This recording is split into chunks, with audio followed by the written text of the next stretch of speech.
하나님의 은혜와 평강이 이 아침에도 기도하는 여러분 위에 함께 하시길 간절히 소망합니다.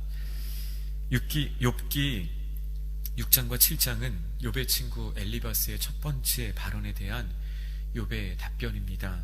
이 답변은 그 답변을 받는 사람, 그 대상에 따라 두 개로 구분할 수 있습니다. 6장은 주로 친구들에 대한 답변이고 7장은 주로 하나님을 향하는 답변이라고 할 수 있습니다.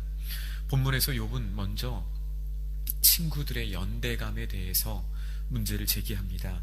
14절 말씀입니다. 낙심한 자가 비록 전능자를 경외하기를 버릴지라도 그의 친구로부터 동정을 받느니라. 이 말씀은 다음과 같이 해석하면 더욱 뜻이 통합니다. 절망한 자는 그의 친구들의 동정을 받아야 한다.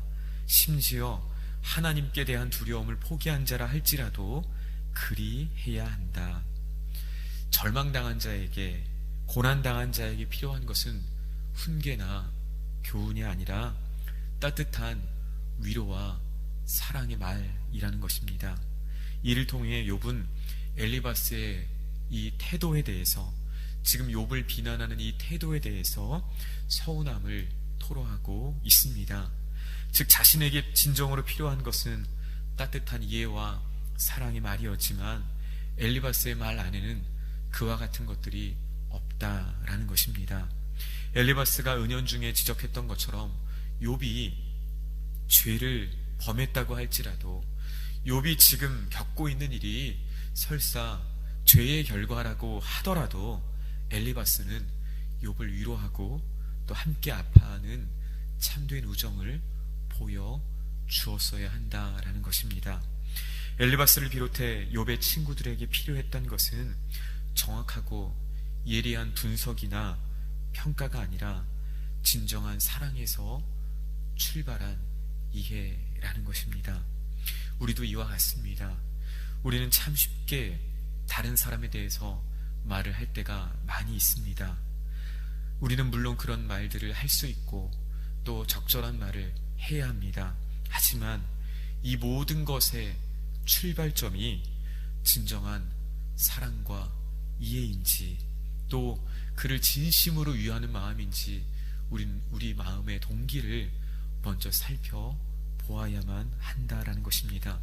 갈라디아서 6장 1절 말씀입니다.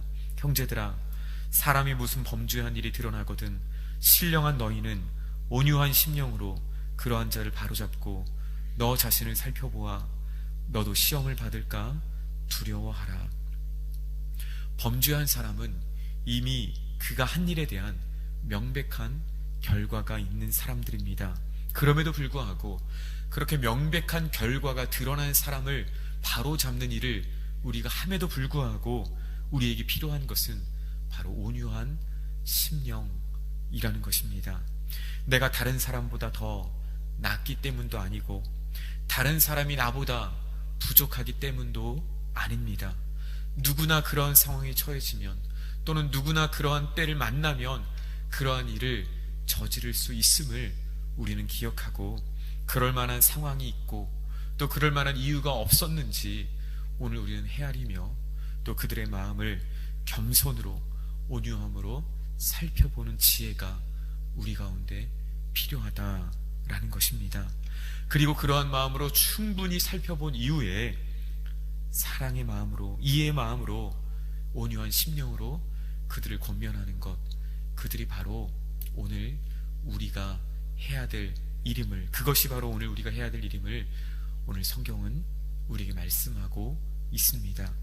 그런데 욥의 친구들은 어떻습니까? 15절로 20절 말씀에 보면 그들은 마치 개울과 같고 녹아내리는 얼음물과 같고 또 있다가 없는 메마른 시냇물과 같다라고 표현합니다. 팔레스틴 지역의 개울이 어떤 점을 표현하는 것입니까? 그것은 비가 오면 금방 물이 불어나다가 비가 그치고 조금만 그 비가 내리지 않아도 강바닥이 드러나 보일 정도로 메마르는 그런 특징을 잘 보여주고 있습니다. 특별히 그 지역의 지층이 주로 모래와 자갈로 이루어져 있었기 때문입니다. 물이 절실히 필요한 5월 중순부터 10월 말까지는 말라 있다가 물이 필요 없는 때인 우기인 11월부터 5월 초순까지는 비로 인해 개울이 흘러 넘치는 것을 오늘 표현하고 있습니다.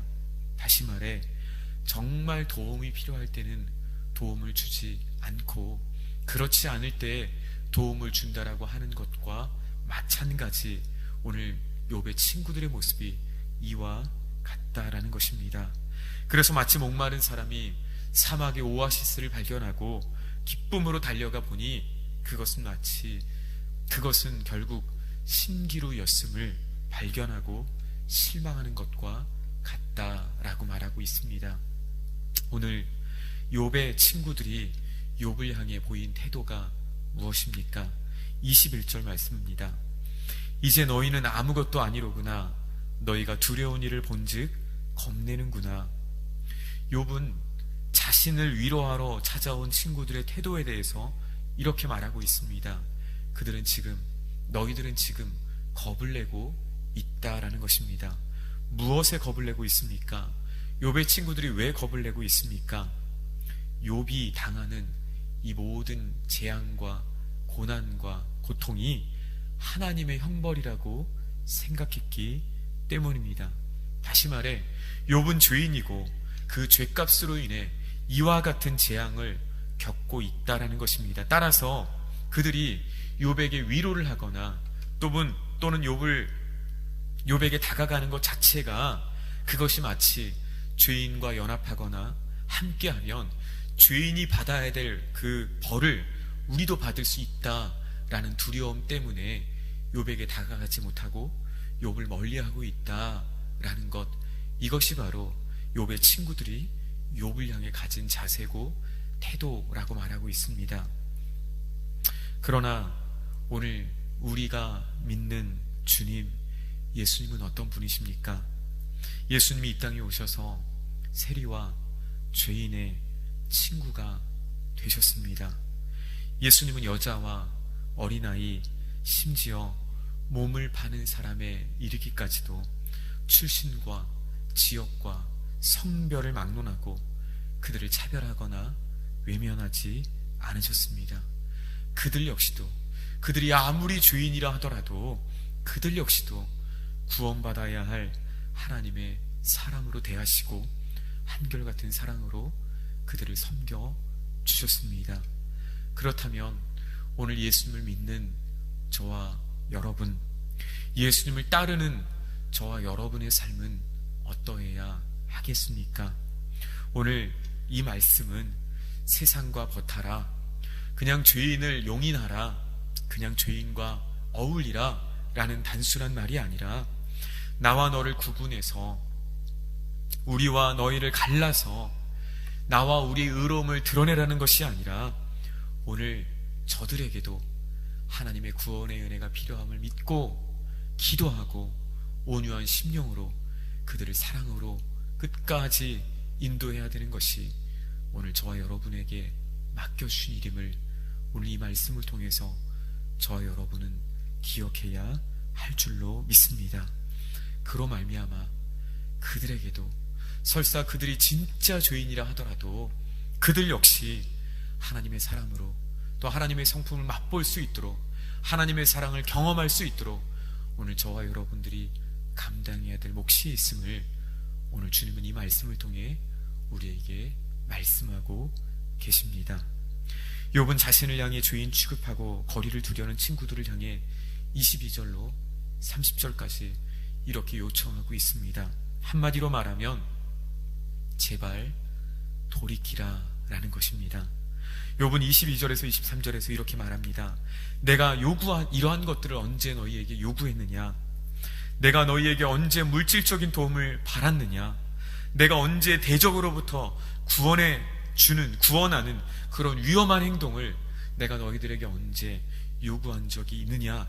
그렇지 않다라는 것입니다. 그가 원하는 것이 무엇입니까? 24절 말씀입니다. 내게 가르쳐서 나의 허물된 것을 깨닫게 하라. 내가 잠잠하리라.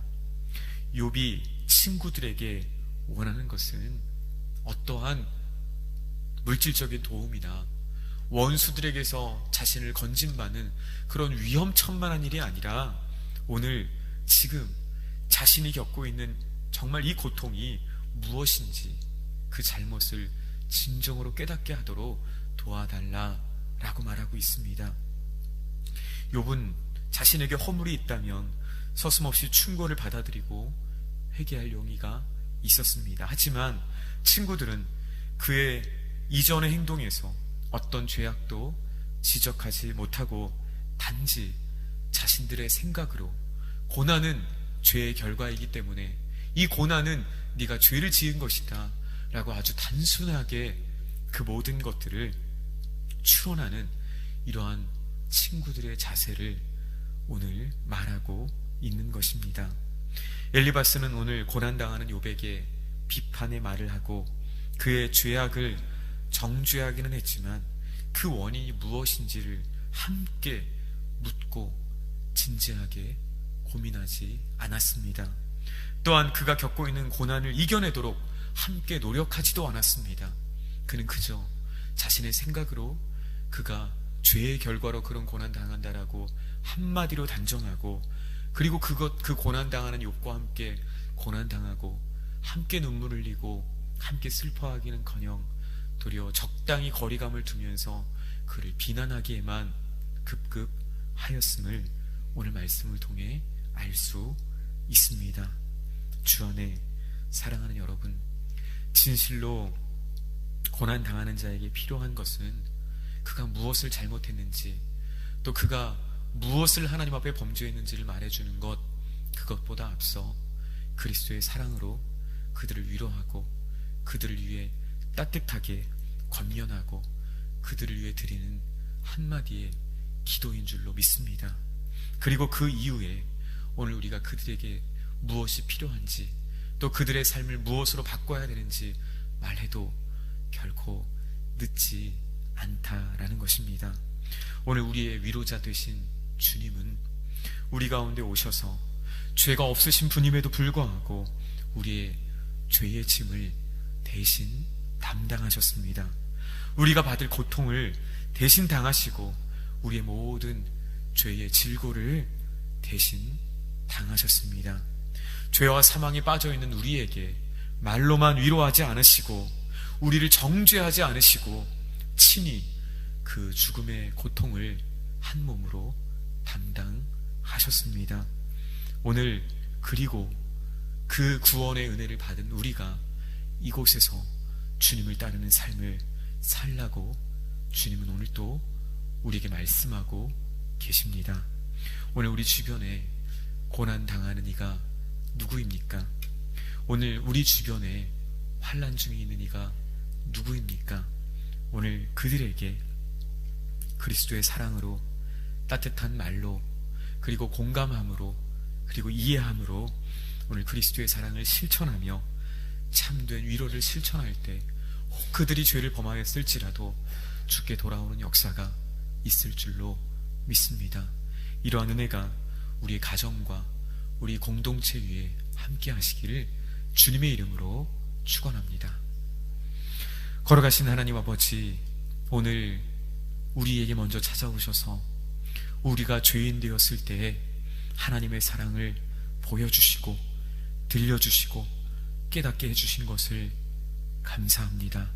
하나님 아버지, 오늘 우리에게 보여주신 그리스도의 사랑, 그 그리스도의 사랑을 다 담을 수 없고 다 우리 안에 품을 수 없다 하더라도 하나님 조금이라도 더욱 우리 안에 그리스도의 사랑이 가득하도록 부어지도록 이 아침 우리 가운데 우리 공동체 위에 축복하여 주시옵소서.